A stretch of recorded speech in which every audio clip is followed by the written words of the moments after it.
Breaking Seals says, Chris from Australia here. Very cool, dude. Appreciate the super chat. He says, aren't institutions actually holding XRP or just testing Ripple's technology without the token?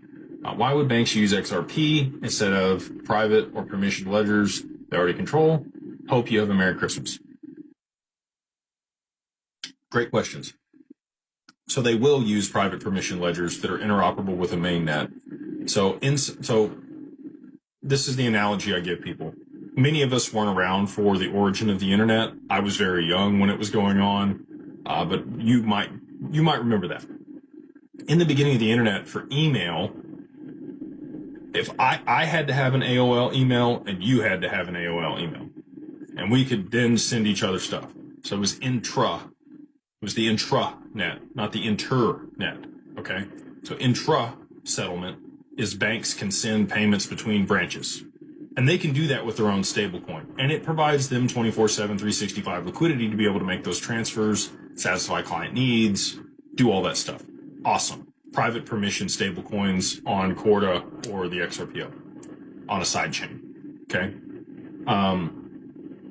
When you want to go from institution to institution between payments, so like you had a Yahoo email and I have an AOL email, we needed the email protocol for interoperability between all of the different email providers. The XRPL is the protocol layer that allows for interoperability between all these siloed ecosystems that all, to your point, want to maintain their own books and records and not have that exposed on a public blockchain, but need interoperability to be able to send payments and transact with a counterparty with no counterparty risk. That's why they're going to adopt it. You need a bridge asset in that capacity.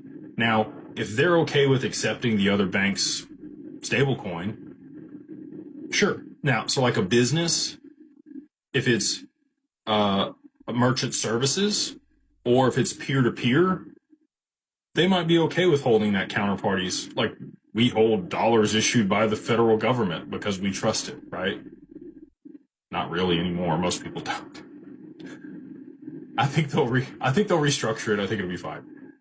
But that's why a lot of people move to crypto, because you can look, okay, USDC audits this, Circle audits this, and I feel a warm and fuzzy. I feel like that they're a credible institution. They're not going to go anywhere. Ripple's same way, right? PayPal, same way.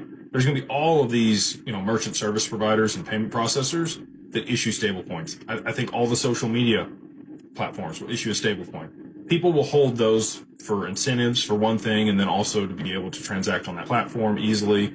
And they might also be universal.